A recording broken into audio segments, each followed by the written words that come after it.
Scott, U.S. intelligence has determined the airliner was shot down by what was likely a Russian-made surface-to-air missile called the Buk, fired from a location near the Russian border, probably on the Ukrainian side of the border in territory held by pro-Russian rebels.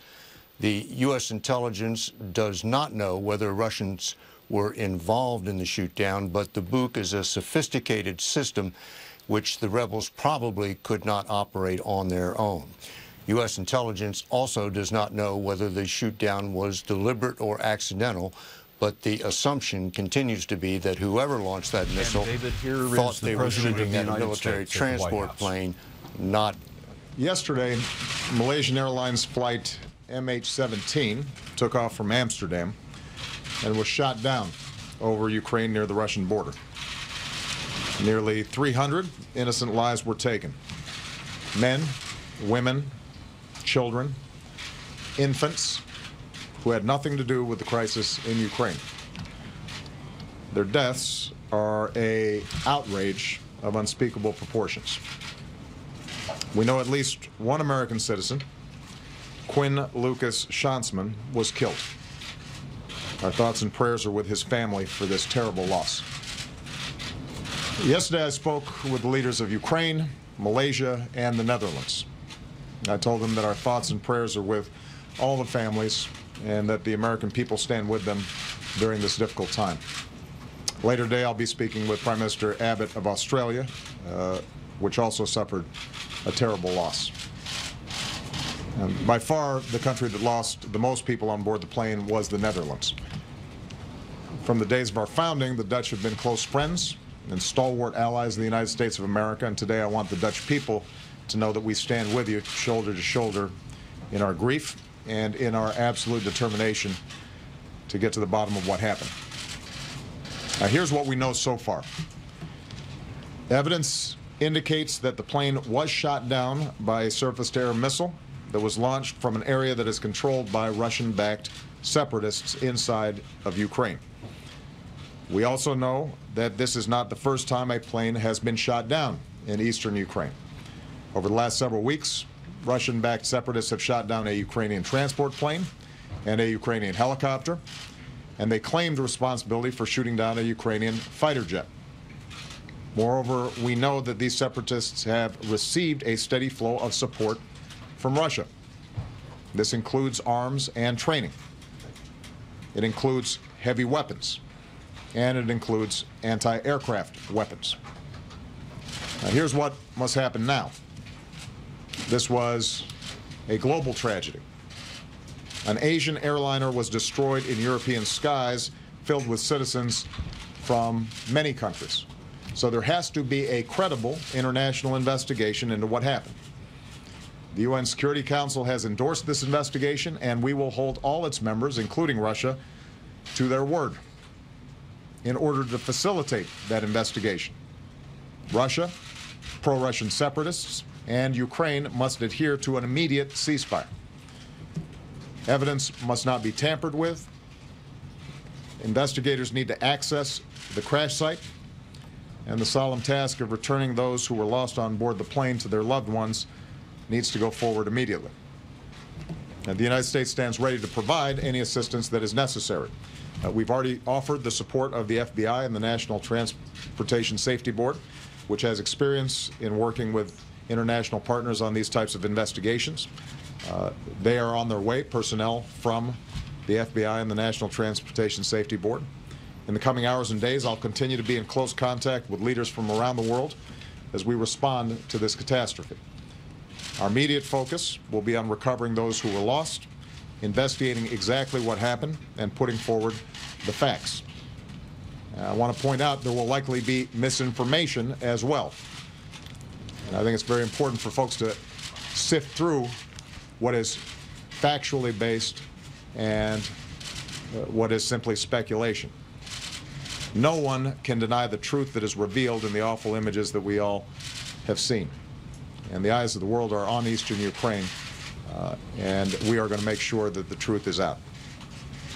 More broadly, I think it's important for us to recognize that this outrageous event underscores that it is time for peace and security to be restored in Ukraine.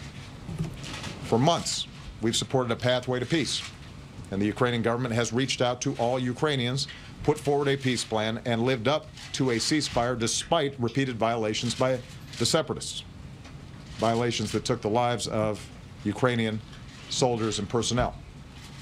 Moreover, time and again, Russia has refused to take the concrete steps necessary to de-escalate the situation. I spoke to President Putin yesterday in the wake of additional sanctions that we had imposed. He said he wasn't happy with them, and I told him that we have been very clear from the outset that we want Russia to take the path that would result in peace in Ukraine, but so far at least Russia has failed to take that path. Instead, it has continued to violate Ukrainian sovereignty and to support violent separatists. It has also failed to use its influence to press the separatists to abide by a ceasefire. That's why, together with our allies, we've imposed growing costs on Russia. So now's, I think, a somber and appropriate time for all of us to step back and take a hard look at what has happened. Violence and conflict inevitably lead to unforeseen consequences. Russia, these separatists, and Ukraine all have the capacity to put an end to the fighting. Meanwhile, the United States is going to continue to lead efforts within the world community to de-escalate the situation, to stand up for the sovereignty and territorial integrity of Ukraine, and to support the people of Ukraine as they courageously work to strengthen their democracy and make their own decisions about how they should move forward. Before I take just a couple of questions, let me remark on one other issue. This morning I spoke with Prime Minister Netanyahu of Israel about the situation in Gaza. We discussed Israel's military operation in Gaza, including its efforts to stop the threat of terrorist infiltration through tunnels into Israel. I reaffirmed my strong support for Israel's right to defend itself. No nation should accept rockets being fired into its borders or terrorists tunneling into its territory. In fact, while I was having the conversation with Prime Minister Netanyahu, sirens went off in Tel Aviv. I also made clear that the United States and our friends and allies are deeply concerned about the risks of further escalation and the loss of more innocent life. And that's why we've indicated, although we support military efforts by the Israelis to make sure that rockets are not being fired into their territory, we also have said that our understanding is the current military ground operations are designed to deal with the tunnels, and we are hopeful that Israel will continue to approach this process in a way that minimizes civilian casualties, and that all of us are working hard to return to the ceasefire that was reached in November of 2012. Secretary Kerry is working to support Egypt's initiative to pursue that outcome. I told Prime Minister Netanyahu that John is prepared to travel to the region following additional consultations. Let me close by making one additional comment. On board Malaysian Airlines flight MH17, there were apparently nearly 100 researchers and advocates traveling to an international conference in Australia dedicated to combating AIDS, HIV. These were men and women who had dedicated their own lives to saving the lives of others, and they were taken from us in a senseless act of violence.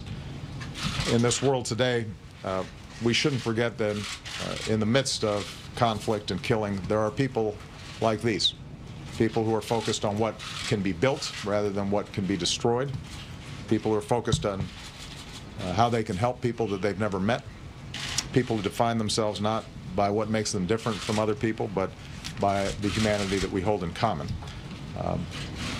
It's important for us to lift them up and to affirm their lives. And it's time for us to heed their example. The United States of America is going to continue to stand for the basic principle that people have the right to live as they choose, that nations have the right to determine their own destiny, and that when terrible events like this occur, the international community stands on the side of justice and on the side of truth. So with that, let me take just a couple questions. I'll start with you, Julie. Thank you, Mr. President. Just on a technical matter, Does the U.S. believe that this passenger jet was targeted, or that the people who shot it down may have been going after a military aircraft? And more broadly, this incident does seem to escalate the crisis in Ukraine to a level we haven't seen before. Does that change your calculus in terms of what the U.S. and perhaps Europe should be doing in terms of a response? Well, I think it's too early for us to be able to guess what the intentions of those who might have launched this surface-to-air missile might have had.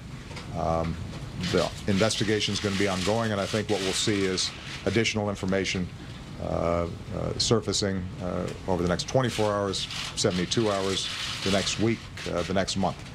What we know right now, what we have confidence in saying right now, is that a surface-to-air missile was fired, and that's what brought the jet down. We know, or we have confidence in saying that that shot was taken within territory that is controlled by the Russian separatists. But I think it's very important for us to make sure that we don't get out ahead of the facts. And at this point, in terms of identifying specifically what individual or group of individuals or personnel ordered the strike, how it came about, those are things that I think are still going to be subject to additional information that we're going to be gathering. And we're working with the entire international community to make sure that the focus is on getting to the bottom of this thing and being truthful. And my concern is obviously that there's been a lot of misinformation generated in eastern Ukraine generally. This should snap everybody's heads to attention and make sure that we don't have time for propaganda, we don't have time for games. We need to know exactly what happened, and everybody needs to make sure that we're holding accountable those who committed this outrage. With respect to the second question, as you're aware, before this terrible incident happened, we had already ratcheted up sanctions against Russia, and I think the concern not just of Russian officials but of the markets about the impact that this could have on the Russian economy is there for all to see. I made clear to President Putin that our preferred path is to resolve this diplomatically.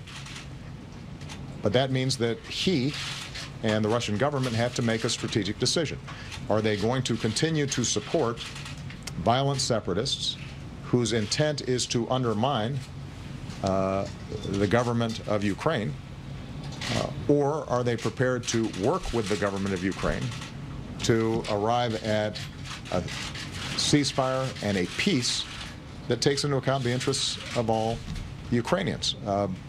There has been some improved language at times over the last month coming from the Kremlin and coming from President Putin, but what we have not seen is an actual transition and different actions that would give us confidence that that's the direction that they want to take.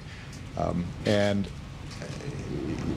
we will continue to make clear that as Russia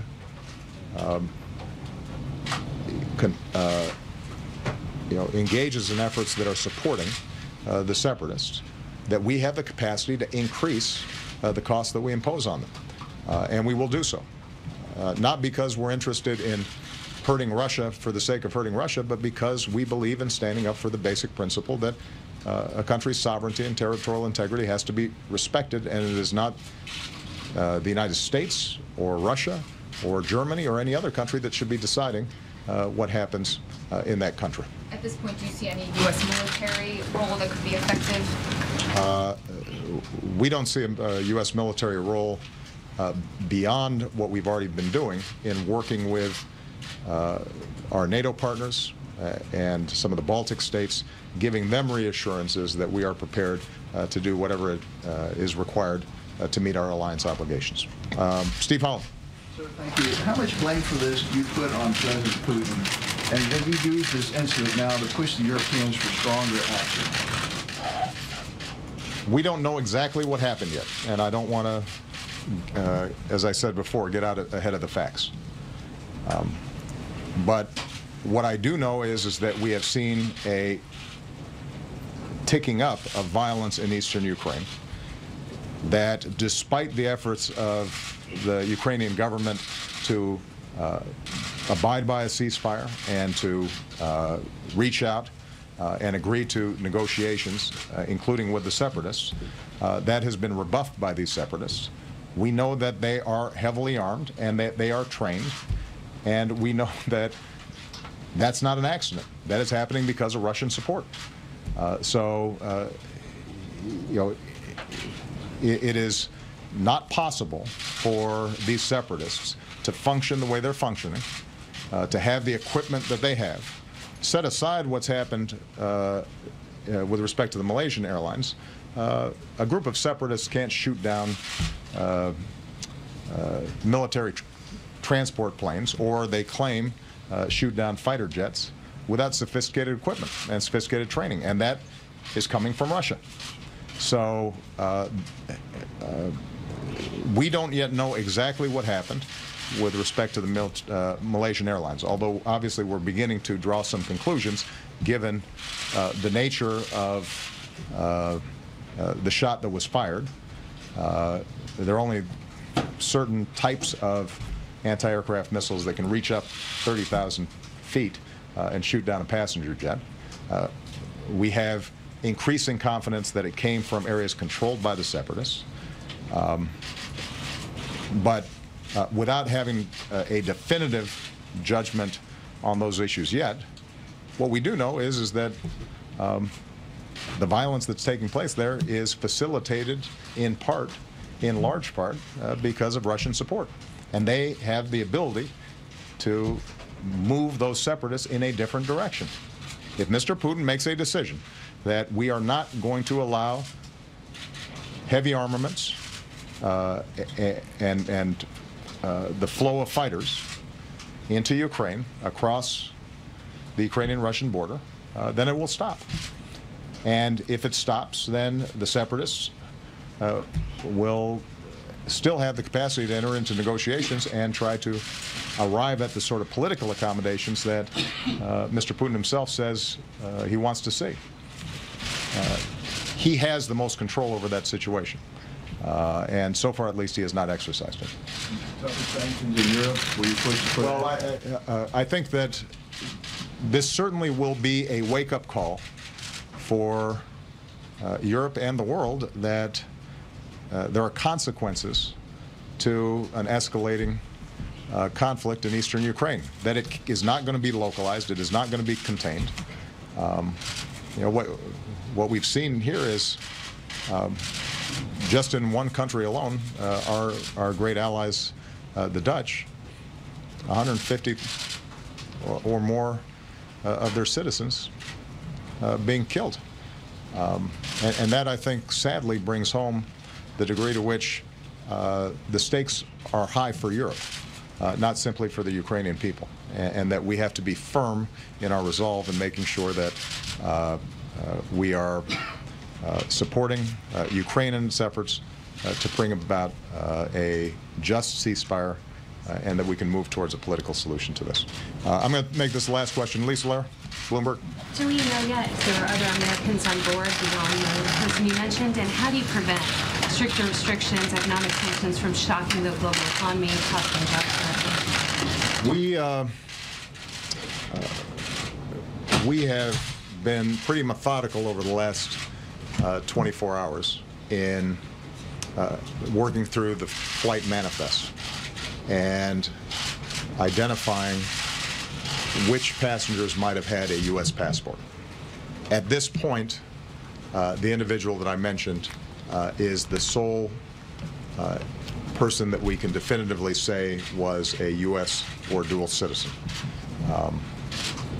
Because events are moving so quickly, I don't want to say with absolute certainty that there might not be additional Americans, but at this stage, having worked through the list, been in contact with the Malaysian government, which processed the passports as folks were boarding.